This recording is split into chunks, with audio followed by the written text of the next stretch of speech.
My YouTube channel mister Farooq. तो अज मौसम माशाल्लाह बहुत ही अच्छा है। राती 3 बजे बहुत ज़्यादा मौसम बारिश पई तो नाल ज़ालाबारी भी हुई है। तो बारिश पैन की वजह तो नाल अज मौसम इंतहाई खूबसूरत हो गया है। तुम देख रहे हो कि मौसम चमकदा दमकदा, धुप बहुत तेज़ निकली है तो नाल हवा भी बड़ी तेज़ चल रही है। हवा ठंडी भी है पर मज़ेदार भी है। तो धुप बहुत ज़्यादा निकली हुई है। मौसम अज बहुत ही प्यारा हो गया है। बारिश पैन की वजह नाल जिहड़े ने साडे पार्क की खूबसूरती वो माशाल्लाह बहुत ही ज़्यादा हो गई है। तो काफ़ी दिनों का जिहड़ा गतो गवार सी वो बारिश बहुत तेज़ होने नाल सारा साफ हो गया। तो पौधों ते चमक ते दमक का सिलसिला वो पहले वाला जारी हो गया। तो धुप नाल मजीद खूबसूरती में भी इजाफा हो गया। तो मौसम इंशाल्लाह उम्मीद है भी हुण अगे आके बड़ा साफ तो शफाफ हो जाएगा। तो रूटीन वाइज धुप निकलेगी तो मौसम की जी खूबसूरती है वो ज़्यादा बेहतर हो जाएगी। इस वक्त आसमान अगर साडा कैमरा मैंने विखाया तो आसमान बिल्कुल नीला हो चुका है। बदल का कोई एहसास नहीं, ना कोई धुंध है। तो आसमान माशाल्लाह बहुत ही खूबसूरत लग रहा है। तो उम्मीद है अल्लाह के घर की कि जोड़ा अगे आने वाले दिन आ रहे हैं वो अगे बिल्कुल साफ होंगे। मौसम जोड़ा वो खराब नहीं होएगा। तो ठंड की शिद्दत में भी बड़ा फर्क पै गया है। तो धुंध बिल्कुल खत्म हो गई है। तो धुप निकलने नाल सारिया चीज़ां जिहड़ियां ने खूबसूरत हो गई ने। तो आइए तुहानूं दोबारा पार्क विखाने जिहड़ी कि पहले की निस्बत नाल बारिश पैन नाल बहुत ही अच्छी हो गई है। तो खूबसूरत लगती पई है। सब्ज़ा जिहड़ा नुमाया नज़र आउंदा पिया। तो आइए चलते हैं।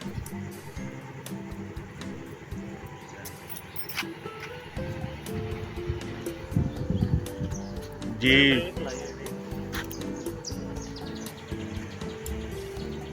जी इस वक्त जनाब तुहानूं पार्क का नज़ारा करा रहे हैं, क्योंकि पहले काफ़ी अरसे तो बल्कि 2 महीने 2-2.5 महीने हो गए ने धुंध की वजह तो गर्दो गुबार की वजह तो पार्क का जोड़ा सी खूबसूरती सी वो नुमाया नज़र नहीं सी आ रही।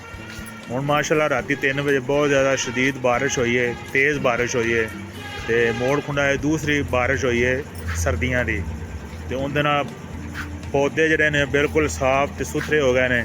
तो इन्हों की खूबसूरती में भी इजाफा हो गया। तो इंशाल्लाह चंद दिनों के अंदर अंदर जो इन्हों की नशो नमाज से फर्क पिया सी वो भी इंशाल्लाह बिल्कुल बेहतर हो जाएंगे। तो यह चील का पौधा भी बिल्कुल तरोताज़ा हो गया। तो बाकी घाह वगैरह जोड़ा है जिस जगह तो नहीं है वो इंशाल्लाह जल्दी तो जल्दी है तो धुप नाल बेहतर हो जाएगा प्लाट। तो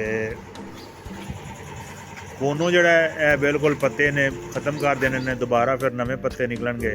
तो इंशाल्लाह यह भी ठीक हो जाएंगे। अट कलिया भी ठीक खड़ा है। तो बाकी पार्क का भी तुहानूं व्यू कराने हैं जी। इस वक्त हवा जी बड़ी तेज़ चलती पई है तो ठंडी हवा चलती पई है, पर सर्दी का एहसास नहीं जोड़ा पहले सी। हवा तेज़ भी है तो सर्द भी है, पर सर्दी जी नॉर्मली क्योंकि धुप भी बड़ी तेज़ निकली हुई है उनकी वजह नाल सर्दी का एहसास घट ही लगता पाया। तो माशाल्लाह पौधे जोड़े ने वो बारिश की वजह तो जो गर्दो गुबार से उतर गया तो बहुत ही खूबसूरत लग रहे हैं। तो धुप की वजह तो पार्क जी है वो बहुत खूबसूरत नज़र आ रही है। तो पौधों ते चमक ते दमक नज़र आ रही है। तो इंशाल्लाह चंद दिनों के अंदर अंदर जोड़े पौधे खराब हुए सन वो भी ठीक हो जाएंगे। तो सब्ज़ा का जोड़ा निज़ाम है वो भी ज़्यादा हो जाएगा।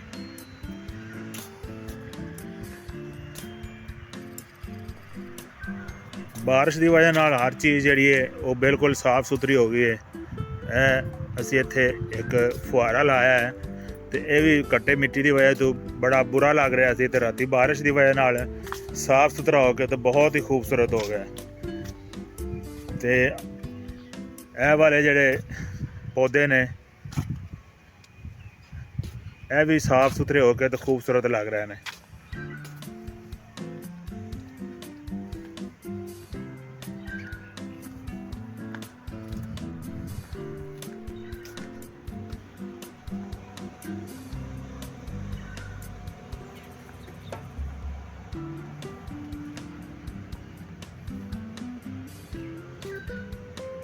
ज़्यादा खूबसूरती जी आई है पार्क के अंदर वो धुप की वजह तो आई है, क्योंकि धुप बहुत तेज़ निकली है तो साफ निकली है, तो उनके वजह नाल पार्क के बहुत ही चमक ते दमक हो गई है।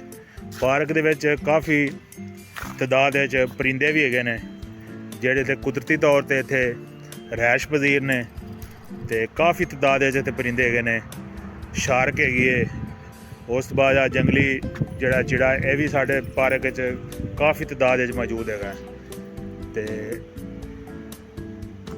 इस तो इलावा जड़ा छोटे मोटे और परिंदे भी काफ़ी बुलबुल के भी परिंदे तो काफ़ी आते हैं, तो पार्क की जी खूबसूरती इन्हां बहुत ज़्यादा वध जाती है।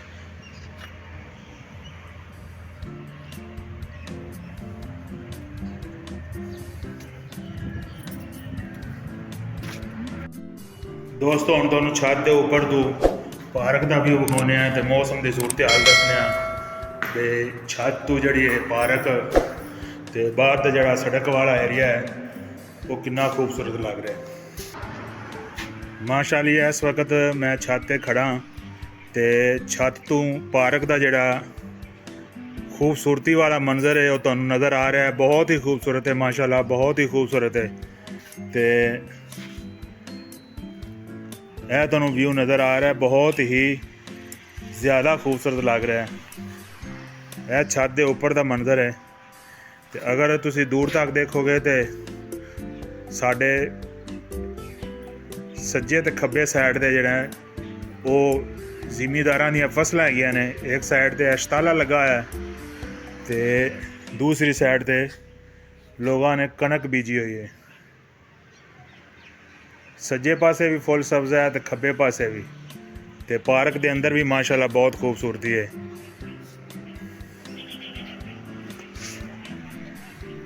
तो नाल ही बाहर मेन रोड है, सड़क का व्यू नज़र आ रहा है तुहानूं। ट्रैफिक यह लाहौर जड़ांवाला रोड है।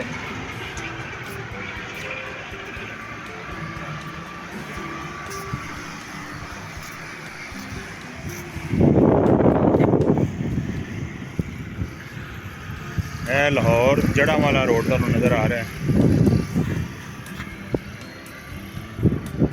तो साढ़े बिल्कुल नाल बाग भी बहुत लगे ने अमरूद वाला। कमों बेश 40 तो 50 किले अमरूद वाला बाग भी इत्थे लगा है।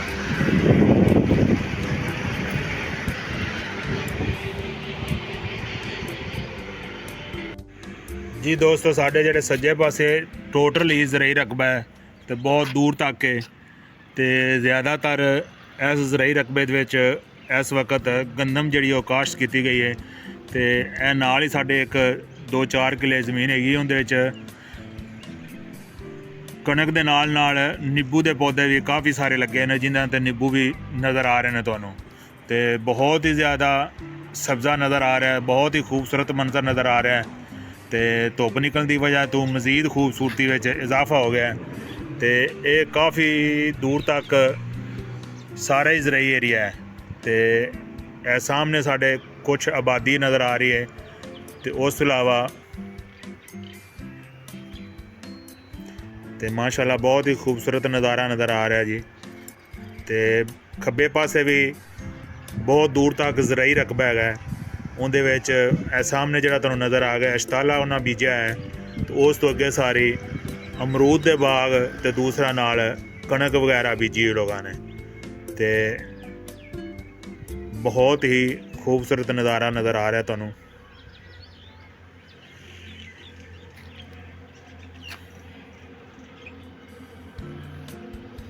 तो बैक तो जो तुहानूं नज़र आ रहा है road Lahore road Jaranwala road तुहानूं नज़र आ रहा है।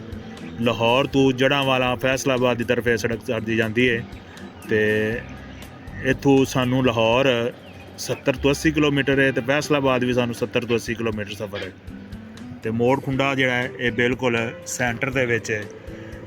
तो बहुत ही अच्छा शहर है। तो जिस जगह पर मैं खड़ा इस तो 3-4 किलोमीटर दूर शहर मोड़ खुंडा है। तो ये जी तुहानूं व्यू दिखा रहे हैं ये शहर तो 3-4 किलोमीटर पहले ही आ जाते हैं लाहौर रोड पर। ਇਹ ਛੱਤ ਤੋਂ ਜਿਹੜਾ ਵਿਊ ਨਜ਼ਰ ਆ ਰਿਹਾ ਪਾਰਕ ਦਾ ਮਾਸ਼ਾਅੱਲਾ ਬਹੁਤ ਹੀ ਖੂਬਸੂਰਤ ਲੱਗ ਰਿਹਾ। ਦੀਵਾਰ ਦੇ ਨਾਲ ਕਾਫੀ ਸਾਰੇ ਉਲਟਾ ਸ਼ੌਕ ਦੇ ਪੌਦੇ ਲੱਗੇ ਨੇ ਤੇ ਬਾਹਰਲੀ ਸਾਈਡ ਤੇ ਦੀਵਾਰ ਦੇ ਨਾਲ ਸਾਰੀ ਕੋਨੋ ਲੱਗੀ ਹੈ ਤੇ ਕੋਨੋ ਇਸ ਵਕਤ ਜ਼ਿਆਦਾ ਸਰਦੀ ਦੀ ਵਜ੍ਹਾ ਨਾਲ ਇਹ ਜਿਹੜੀ ਹੈ ਇਹ ਇਹਦੇ ਪੱਤੇ ਸਾਰੇ ਸੜ ਗਏ ਨੇ। ਇਹ ਦੁਬਾਰਾ ਹੁਣ ਹਰਿਆਲੀ ਆਏਗੀ, ਪੱਤੇ ਚੜਨਗੇ ਤੇ ਫਿਰ ਦੁਬਾਰਾ ਇਹ ਫੁੱਟੇਗੀ ਤੇ ਫਿਰ ਇਹਦੇ 'ਚ ਖੂਬਸੂਰਤੀ ਆਏਗੀ। ਤੇ ਬਾਹਰ ਜਿਹਨੂੰ ਜਿਹੜਾ ਰੋਡ ਨਜ਼ਰ ਆ ਰਿਹਾ ਲਾਹੌਰ ਜੜ੍ਹਾਂ ਵਾਲਾ ਰੋਡ ਹੈ ਤੇ ਇਹ ਤੋਂ ਜੜ੍ਹਾਂ ਵਾਲਾ 38 ਕਿਲੋਮੀਟਰ ਹੈ ਤੇ ਪਿੱਛੇ ਲਾਹੌਰ ਜਿਹੜਾ 70 ਕਿਲੋਮੀਟਰ ਹੈ ਤੇ ਫੈਸਲਾਬਾਦ ਵੀ ਇਸ ਏਰੀਏ ਤੋਂ 70 ਤੋਂ 75 ਕਿਲੋਮੀਟਰ ਹੈ ਤੇ ਲਾਹੌਰ ਤੇ ਫੈਸਲਾਬਾਦ ਦੇ ਸੈਂਟਰ ਵਿੱਚ ਮੋੜ ਖੁੰਡਾ ਹੈ ਤੇ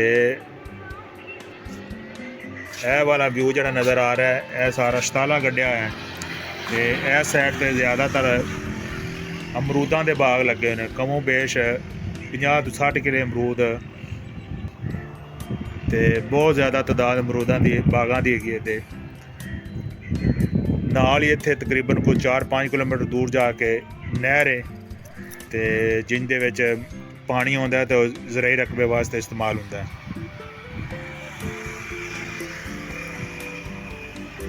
ਤੁਹਾਨੂੰ ਆ ਪਿੱਛੇ ਪਾਰਕ ਦਾ ਵਿਊ ਨਜ਼ਰ ਆ ਰਿਹਾ ਹੈ ਤੇ ਧੁੱਪ ਦੀ ਵਜ੍ਹਾ ਤੋਂ ਬਹੁਤ ਹੀ ਜ਼ਿਆਦਾ ਖੂਬਸੂਰਤ ਲੱਗ ਰਿਹਾ ਹੈ ਤੇ ਬਾਕੀ ਵੀਡੀਓ ਵੀ ਮੈਂ ਪਾਰਕ ਦੇ ਮੁਤਲਕ ਬਣਾਈ ਹੈ ਤੇ ਸਬਜ਼ੀ ਦੇ ਮੁਤਲਕ ਬਣਾਈ ਹੈ। ਅੱਜ ਮੌਸਮ ਬਹੁਤ ਹੀ ਖੂਬਸੂਰਤ ਸੀ, ਬਾਰਿਸ਼ ਹੋਣ ਦੀ ਵਜ੍ਹਾ ਤੋਂ ਮੌਸਮ ਬਹੁਤ ਸਾਫ਼ ਸੀ ਤੇ ਅਸਮਾਨ ਵੀ ਬਿਲਕੁਲ ਸਾਫ਼ ਸੀ ਤੇ ਹਵਾ ਠੰਡੀ ਠੰਡੀ ਚੱਲ ਰਹੀ ਸੀ ਕਿਉਂਕਿ ਰਾਤੀ ਜ਼ਾਲਾਬਾਰੀ ਦਾ ਵੀ ਸਿਲਸਿਲਾ 3 ਵਜੇ ਹੋਇਆ ਹੈ ਤੇ ਬਾਰਿਸ਼ ਵੀ ਤੇਜ਼ ਹੋਈ, ਉਹਦੇ ਨਾਲ ਪੌਦੇ ਜਿਹੜੇ ਨੇ ਸਾਫ਼ ਹੋ ਗਏ ਤੇ ਬਹੁਤ ਹੀ ਖੂਬਸੂਰਤ ਲੱਗ ਰਹੇ ਨੇ ਤੇ ਕੁਦਰਤੀ ਜਿਹੜਾ ਇਹਨਾਂ ਦਾ ਨਿਖਾਰ ਹੈ ਹੁਸਨ ਹੈ ਉਹ ਬਿਲਕੁਲ ਸਾਹਮਣੇ ਨਜ਼ਰ ਆ ਰਿਹਾ ਹੈ ਤੇ ਮੈਂ ਉਮੀਦ ਕਰਨਾ ਕਿ ਅੱਜ ਦੀ ਇਹ ਵੀਡੀਓ ਤੁਹਾਨੂੰ ਲਾਜ਼ਮੀ ਪਸੰਦ ਆਏਗੀ ਤੇ ਇਸ ਨੂੰ ਲਾਜ਼ਮੀ ਲਾਈਕ ਸ਼ੇਅਰ ਤੇ ਸਬਸਕ੍ਰਾਈਬ ਕਰਿਆ ਜੇ ਤੇ ਬੈਲ ਆਈਕਨ ਦਾ ਬਟਨ ਲਾਜ਼ਮੀ ਦਬਾਇਆ ਜੇ ਤਾਂ ਕਿ ਆਉਣ ਵਾਲੀ ਹਰ ਨਵੀਂ ਵੀਡੀਓ ਤੁਹਾਡੇ ਤੱਕ बर वक्त पहुँच सके।